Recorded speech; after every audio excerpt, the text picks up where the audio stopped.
समोसे ले लो, गर्मा गर्म समोसे ले लो, स्वादिष्ट और ताज़े समोसे ले लो। लंदनपुर में पीलू चिड़िया अपनी माँ बबली और अपने पिता टिल्लू के साथ रहा करती थी। टिल्लू समोसे का ठेला लगाता था। समोसे ले लो, गर्मा गर्म समोसे ले लो, स्वादिष्ट और ताज़े समोसे ले लो। एक बार खाओगे तो बार बार आओगे। तभी वहाँ पर सुंदरी कौवी आती है। टिल्लू भैया, मैं कब से आपका इंतज़ार कर रही थी, मुझे 4 समोसे दे दो। एक और ग्राहक उसकी दुकान पर आता है। हाँ भैया, मुझको 10 समोसे पैक करके देना। इस तरह से टिल्लू की आवाज़ सुनते ही जंगल के पक्षी उसके समोसे खाने के लिए दौड़ पड़ते थे और कुछ ही घंटों में उसके पूरे समोसे बिक जाते थे। दोपहर में पीलू चिड़िया अपने पिता के लिए भोजन लेकर आती है। पिताजी, आप लंच कर लीजिए, तब तक मैं समोसे बनाती हूँ। ठीक है बेटा, तू समझदारी से समोसे बनाना, तेल बहुत गर्म है। और फिर पीलू चिड़िया समोसे बनाने लगती है और टिल्लू भोजन करने लगता है। अच्छा पीलू, मैंने लंच कर लिया है, चल अब तू घर जा। लेकिन पिताजी, आपने तो मुझे इनाम दिया ही नहीं। अरे हाँ, मैं तो भूल ही गया था, ये ले तेरा इनाम। और टिल्लू पीलू को कुछ पैसे देता है। पीलू खुशी खुशी अपने घर वापस आती है। पीलू की माँ बबली उसका खाने पर इंतजार कर रही थी। आजा पीलू, खाना खा ले। इस तरह वे लोग हंसी खुशी अपना जीवन बिता रहे थे। एक दिन पीलू अपने पिता के लिए भोजन लेके जा रही होती है। तभी उसे सुंदरी मिलती है। अरे पीलू, तेरी माँ कहाँ है? आज तेरे पिताजी जब समोसे तल रहे थे तो गलती से उनके शरीर पर गरम गरम तेल डल गया। कुछ पक्षियों की मदद से वे अब अस्पताल में भर्ती है। तुम दोनों जल्दी से अस्पताल पहुंचो। फिर पीलू अपनी माँ के साथ अस्पताल पहुंचती है। डॉक्टर साहब, ये लो मेरा गुल्लक और इसमें से जितने पैसे हैं आप ले लो और मेरे पिताजी को जल्दी से ठीक कर दो। घर के पूरे पैसे टिल्लू के इलाज में खत्म हो जाते हैं।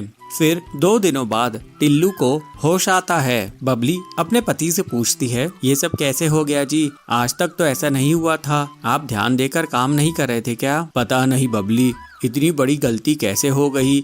इतने सालों में तो ऐसा कुछ भी नहीं हुआ था। ठीक है जी, जो हुआ सो हुआ, कम से कम आप बच तो गए। चलिए, डॉक्टर ने आपको आराम करने के लिए कहा है। लेकिन मैं आराम कैसे करूं बबली? घर का खर्च भी तो चलाना है। मेरे इलाज में कितने पैसे लगे होंगे और मेरी दुकान भी इतने दिनों से बंद थी। पिताजी, मैं अब से समोसे की दुकान संभालूंगी। मुझे समोसे बनाने आते हैं।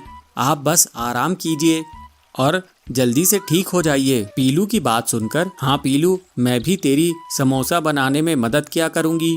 और अगले दिन से पीलू और उसकी माँ बबली समोसा बेचने लगते हैं।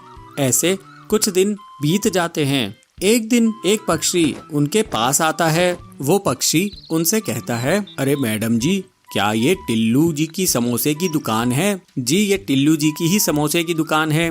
आप कौन हैं? जी, मैं कड़कनाथ जी के यहाँ से आया हूँ। कल कड़कनाथ जी की बेटी का जन्मदिन है। उन्होंने 200 समोसों का ऑर्डर दिया है और कहा है कि सिर्फ टिल्लू जी के समोसे की दुकान के यहाँ ही मैं ऑर्डर करूँ। आप चिंता मत कीजिए, आजकल मेरे पिताजी की तबीयत खराब रहती है, इसलिए मैं और मेरी माँ समोसे बनाते हैं। आप मुझे सेठ जी का पता दे दीजिए, मैं समोसे भिजवा दूंगी। वो पक्षी कड़क सेठ का पता दे देता है और साथ में 20,000 रुपये एडवांस भी दे देता है। पैसे देखकर दोनों माँ बेटी खुश हो जाती हैं और उसके बाद दोनों माँ बेटी समोसे बनाने में जुट जाती हैं। और फिर बहुत कड़ी मेहनत के बाद दोनों 200 समोसे बनाने में कामयाब होती हैं। और फिर पीलू उन समोसों को सेठ के पते पर ले जाकर पहुंचा देती है। कड़क सेठ बचे हुए समोसों के पैसे दे देता है और फिर पीलू खुशी खुशी अपने घर आती है। और फिर पीलू अपने पिताजी से कहती है, ये लीजिए पिताजी 10,000 रुपये, ये मैंने कड़कनाथ जी के ऑर्डर से कमाए हैं। पैसे देखकर टिल्लू कहता है, पीलू, ये तेरी ही मेहनत का नतीजा है, नहीं तो मेरी हालत तो ऐसी है कि हम लोग बर्बाद ही हो गए होते। कुछ दिनों बाद टिल्लू पूरी तरह से ठीक हो जाता है और फिर से समोसे बेचने लगता है। अब समोसे बनाने में पीलू चिड़िया भी उसका हाथ बटाती थी। इस तरह से पूरा परिवार खुशी खुशी रहने लगता है। पीलू चिड़िया को बचपन से ही खाना बनाने का बहुत शौक था। उसके पिताजी लोहे के औजार बनाने का काम करते थे। उसकी माँ सुंदरी उन औजारों को जंगल में बेच कर आती थी। पीलू चिड़िया उन दोनों की गोद ली हुई बेटी थी और वे लोग एक पेड़ की डाल में साथ साथ रहते थे। अरे पीलू, तूने सुबह से कुछ बनाई है कि नहीं? भूख से पेट जोर जोर से दुख रहा है। हाँ माँ, मैंने ये देखिए आज एक नई डिश बनाई है। अरे ये चावल में क्या डाल दी है तूने? ये बिरयानी है माँ, मैंने आज ही सीखी हूँ। एक बार टेस्ट करके तो देखिए। अरे पीलू बिटिया, तू खाने के अलावा कुछ और काम में भी ध्यान दिया कर। जब देखो कुछ न कुछ खाने का बनाती ही रहती है। 1-2 साल बाद तेरी शादी भी तो करनी है, कुछ घर के काम भी तो सीख ले। ओहो, अरे तू तो शर्मा गई। अच्छा चल जा, बाहर जा और भट्टी गरम कर, लोहा पीटना है। पीलू बहुत गुणवान बच्ची है, हमें उस पर गर्व है। वो कुछ न कुछ नया पकवान हमेशा बनाने की कोशिश करती है। लेकिन हम लोग इतने रईस नहीं हैं। अगर रोज रोज इतनी महंगी खाने की चीजें बनेंगी तो पैसे कैसे बचेंगे? चिंता क्यों करते हो जी? बच्ची का भाग्य है, उसके भाग्य में जो होगा वो उसे भगवान जरूर देंगे। मेरे बस की बात होती तो उसे 10वीं कराकर घर में नहीं बैठाता और आगे पढ़ाता। वैसे हमारी पीलू जिस घर में भी जाएगी उस घर को बहुत खुश रखेगी। बस एक अच्छा सा लड़का मिल जाए उसके लिए। अरे हम गरीब लोग हैं, गरीब पेड़ में रहते हैं, गरीब घोंसले में रहते हैं। लड़का भी तो ऐसा ही देखना पड़ेगा ना। जब भी पीलू चिड़िया की माँ की तबीयत खराब हो जाती थी तो पीलू चिड़िया पेड़ की एक डंगाल पर औजारों को बेचने बैठ जाती थी। एक दिन उसे वहाँ भोलू मिला। भोलू उससे कहता है, अरे पीलू, तुम यहाँ क्या कर रही हो? मैं ये मेरे पापा द्वारा बनाए गए औजार यहाँ पर बेच रही हूँ। ये औजार क्यों बेच रही हो? ये हमारा पेशा है भोलू। तुम तो पढ़ने में इतनी अच्छी थी, फिर ये काम क्यों कर रही हो? मेरे पिताजी ने मुझे 10वीं पढ़ा दिए, वही हमारे लिए बड़ी बात है। वैसे भी लड़कियों की उतनी पढ़ाई कहाँ होती है, यही तो हमारी समस्या है। लड़कियों को ज़्यादा पढ़ाते नहीं हैं। खैर ये बताओ तुम रहती कहाँ हो? यही पास में ही हमारा घोंसला है। वैसे तुम्हें किस बात का शौक है? मुझे खाना बनाने का बहुत शौक है। अरे तो तुम आलू के पराठे, पिज्जा, बिरयानी, जो भी तुम्हें खाना बनाना आता है वो बना कर बेचो। ये औजार क्यों बना के बेच रही हो? औजार के काम से तुम ज्यादा कमाने लगोगी। पीलू चिड़िया ये सुनकर बहुत खुश हो जाती है। कुछ दिन बाद जंगल में एक तूफान आता है। पीलू चिड़िया के पिताजी उस तूफान में फंस जाते हैं और उनकी जान बाल बाल बचती है। लेकिन इस तूफान की चपेट में आने के कारण उनका आधा शरीर काम करना बंद कर देता है। उनकी पत्नी सुंदरी सोचती है कि कैसे अब आगे घर चलेगा। सुंदरी कहती है, आप चिंता मत कीजिए जी, हम आपको अच्छे डॉक्टर को दिखाएंगे।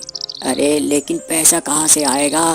पीलू की शादी भी तो करनी है। पीलू इस बात को सुनकर बहुत दुखी हुई और वो अपने पिताजी के पास आकर बोली, पिताजी आप चिंता मत कीजिए, मैं हूँ ना, मैं और मेहनत करूँगी और मैं और माँ कोई न कोई रास्ता जरूर निकाल लेंगे।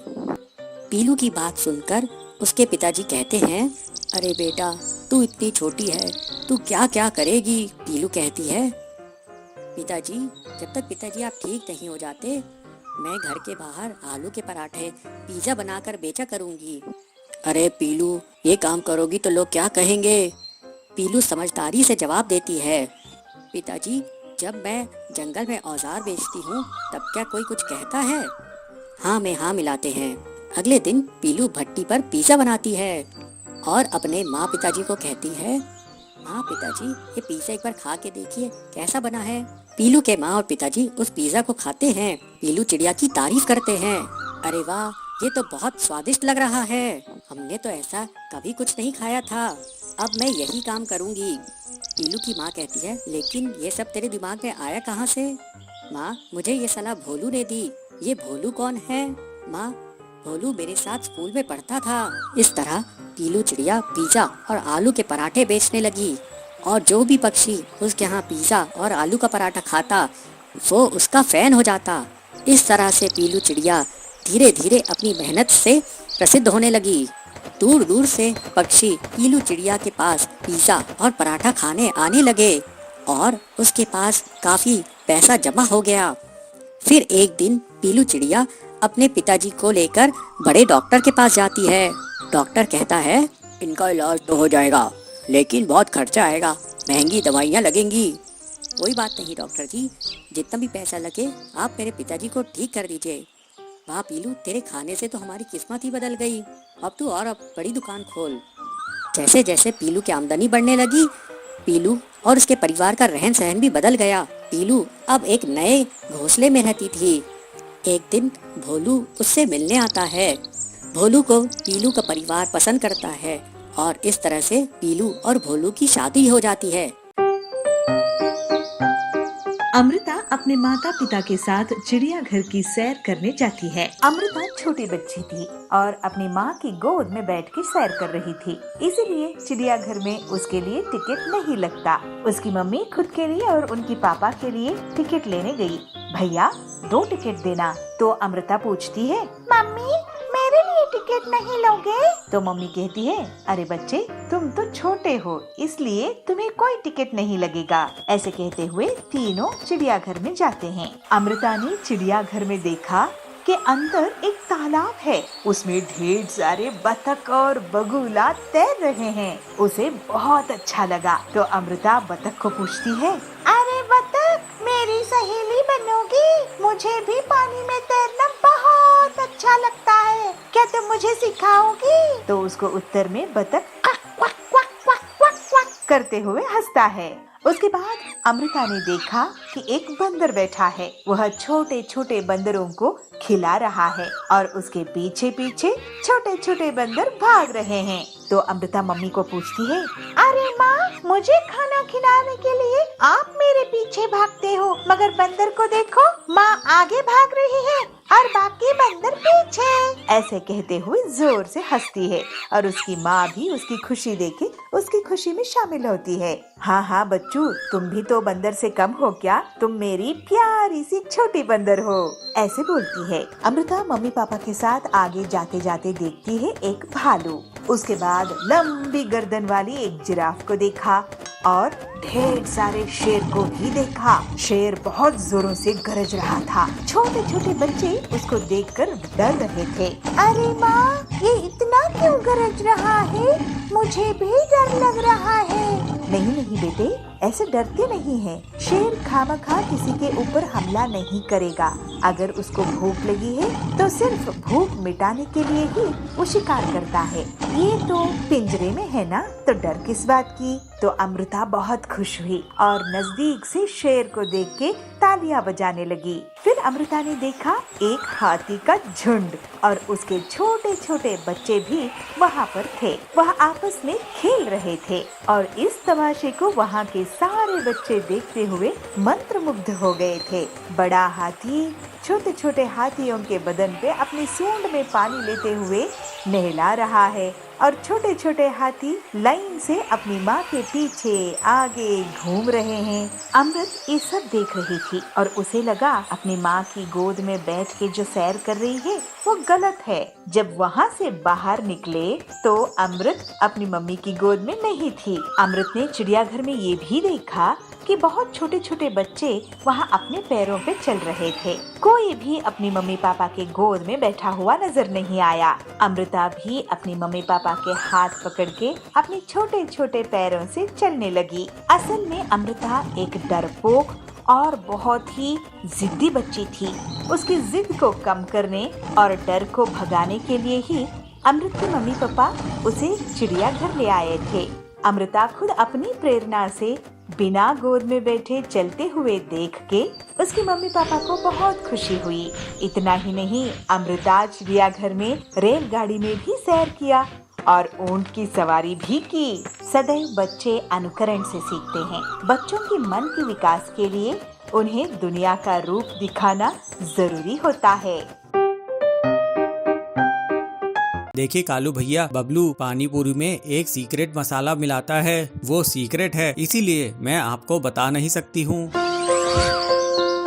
झुनझुन वन के जंगल में पीलू चिड़िया अपने पति बबलू के साथ रहा करती थी। उनको एक बेटा था जिसका नाम था टिल्लू। बबलू कबूतर पानी पूरी का ठेला लगाता था। उसके यहाँ सुबह दोपहर शाम हर समय भीड़ लगी रहती थी।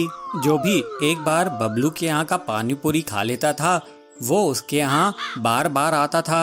एक दिन सुंदरी कौवी उसके ठेले पर आती है। बबलू भैया, एक प्लेट पानी पूरी देना। आपकी पानी पूरी इतनी स्वादिष्ट होती है कि इससे पेट भर के खाया जा सकता है। आप अपनी पानी पूरी में ऐसा क्या मिलाते हो कि हम लोग उसके दीवाने हो गए हैं। बबलू बोलता है, यही तो सीक्रेट है सुंदरी दीदी। मेरे दादा परदादा ने मुझे एक सीक्रेट मसाला बनाना सिखाया है जो मैं अपनी पानी पूरी की खटाई में मिलाता हूँ। इस मसाले की रेसिपी मैं तो अपनी पत्नी को भी नहीं बताया हूँ, ये बहुत सीक्रेट है। फिर सुंदरी पानी पूरी का मजा लेने लगी है और कई प्लेट खाती है और फिर वहाँ से चली जाती है। कालू कौआ भी बबलू के ठेले के पास पानी पूरी का ठेला लगाता था, लेकिन उसके पास बहुत ही कम पक्षी जाते थे। कालू कौआ हमेशा बबलू की कमाई से परेशान रहता था। एक दिन अचानक बबलू की तबीयत बहुत खराब हो जाती है। पीलू कहती है, सुनो जी, आज आप घर पे आराम करो, आज मैं पानी पूरी बेचूंगी। आप मुझे बस वो सीक्रेट मसाला की रेसिपी बता दो। बबलू अपनी पत्नी पीलू को उस सीक्रेट मसाले की रेसिपी बता देता है और उसे हिदायत देता है कि वो ये रेसिपी किसी और को कभी ना बताए। इसके बाद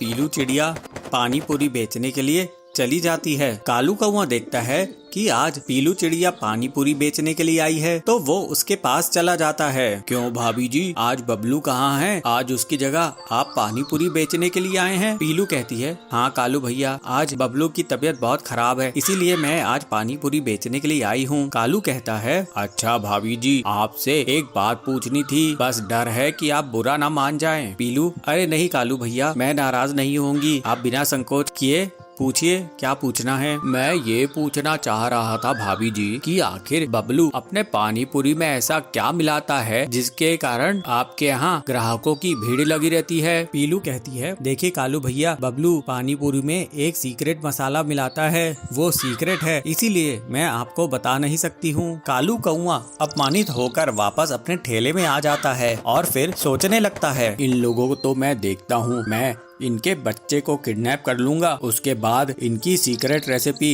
इनसे उगलवा लूंगा। ये सोचकर कालू कौआ पीलू के घर जाता है और वहाँ पर उसके बेटे को खेलता हुआ देखता है। अरे टिल्लू बेटा, जल्दी चलो, तुम्हारी माँ का एक्सीडेंट हो गया है। टिल्लू कहता है, ये सब कैसे हो गया अंकल, मुझे मेरी माँ के पास लेकर चलो। फिर कालू टिल्लू को उठाकर वहाँ से लेकर चला जाता है। शाम में पीलू अपने घर लौटती है और टिल्लू को घर में नहीं पाती है। वो इधर उधर उसे ढूंढने लगती है। फिर पीलू को कालू का फोन आता है। हेलो पीलू चिड़िया, मैंने तुम्हारे बेटे को अगवा कर लिया है। अब तुम्हारा बच्चा तुमको तभी मिलेगा जब तुम मुझे अपने पानी पूरी की सीक्रेट रेसिपी बता दोगे। अगर तुमने मुझे अपने सीक्रेट मसाले की रेसिपी नहीं बताई तो मैं इसे चिड़िया खाने वाले बाज को दे दूंगा, फिर तुम्हारा बच्चा नहीं बचेगा। कालू कौवे की धमकी सुनकर पीलू बहुत डर जाती है। फिर पीलू तुरंत ही कालू को सीक्रेट मसाले की रेसिपी बता देती है। कालू टिल्लू को तुरंत ही छोड़ देता है और फिर वो मसाला बनाने के लिए चला जाता है। जैसे ही कालू मसाला बनाने के लिए मिक्सी को ऑन करता है, उसे बहुत जोर का करंट लगता है और उसके प्राण वहीं निकल जाते हैं। कालू को अपने किए की सजा मिल जाती है। फिर पीलू अपने पति बबलू के साथ खुशी खुशी पानी पूरी बेचने लगती है। आचार्य जयसूर्या एक सीधे साधे निरहंकार निर्मोह साधु थे। वो एक महान साधक भी थे। आचार्य ऐसे ही पर्यटन करते करते एक दिन बहुत भूख लग रही थी तो एक घर के सामने जाके भवती भिक्षां देहि, मुझे खाने को कुछ मिल सकता है? कहते हुए आवाज लगाते हैं। यह सुनकर घर के अंदर से एक महिला आती है और वह कहती है कि आपको हम कुछ नहीं दे सकते हैं, हमारे पास अभी कुछ भी नहीं है, हम बहुत भूखे हैं, अगर आपके पास कुछ है तो हमें खाने को दे सकते हैं आप। यह सुनकर आचार्य जयसूर्या, मेरे पास कुछ भी नहीं है, मैं तो साधु हूँ, अगर तुम्हारे पास खाने को कुछ नहीं है तो तुम्हारे जीवन में यह परेशानी दूर हो जाएगी, यह मेरा आशीर्वाद है। कहते हुए आचार्य आगे चल जाते हैं। घर के अंदर से उस महिला की पति बाहर आते हैं और वह कहते हैं कि कौन आया था? वह महिला कहती है, मांगने वाला आया था कोई, उसे बहुत भूख लगी थी, मैंने कह दिया कि हमारे पास कुछ भी नहीं है। यह बात सुनकर पति कहते हैं, ऐसा नहीं कहना चाहिए था, वह बहुत भूखा था, उसे खाना देना चाहिए था। पति की बात सुन के वह महिला कहती है, अगर हम ऐसे ही खाना बांटने लगे तो हमारे पास कुछ भी नहीं रहेगा। दोनों घर के अंदर आते हैं, घर में आके देखते हैं कुछ भी नहीं है। वह महिला कहती है, अरे हमारा सामान पता नहीं कहाँ चला गया, हमारे पास अब कुछ नहीं है बचा, ये कैसे हो गया? इसका मतलब है वह साधु सच्चा था, हमें चलकर उनसे माफी मांगनी होगी। ऐसे कहते हुए वह दोनों पति पत्नी उस साधु को खोजने जाते हैं। अब उनके पास कुछ भी नहीं था। बहुत देखने पर उन्हें एक आदमी मिलता है और वह कहता है, जिसे आप खोज रहे हैं वह अभी अभी इस रास्ते से गया है। वह दोनों उसी रास्ते पर जाते हैं। अभी तक उन्हें वह साधु नहीं मिल पाया। उन दोनों की नजर एक पेड़ पर जाती है। उस जगह पर वह साधु बैठे हुए प्रार्थना करते रहते हैं। वह दोनों आचार्य जयसूर्या के पास जाके हाथ जोड़ के माफी मांगते हैं। हमें माफ कर दीजिए साधु महाराज, हमसे गलती हो गई। आचार्य, हम आपको पहचान नहीं पाए। तब आचार्य जयसूर्या उनकी ओर देखते हैं और कहते हैं, इसमें पहचानने की कोई बात नहीं है, क्योंकि मुझे लगता है कि जो भी भूखा है उसे खाना देना चाहिए। अगर हम सोचते हैं कि जिसे हम खाना दे रहे हैं वह बहुत महान होना चाहिए, तो कोई भी पुण्य का काम नहीं कर पाएगा। अगर हम सिर्फ अपने बारे में ही सोचते हैं तो यह अच्छी बात नहीं है। यह कहते हुए आचार्य जयसूर्या कहते हैं और आशीर्वाद देते हैं, अब तुम लोग घर जा सकते हो, तुम्हारा सामान घर में आ गया है। आगे से इस बात का ध्यान रखना होगा कि तुम्हें सभी की सेवा करनी है। उस दिन के बाद उनके घर से कोई भी खाली नहीं गया था। जीवन में परेशानी आती है, मगर उनका समाधान भी हमारे पास ही होता है।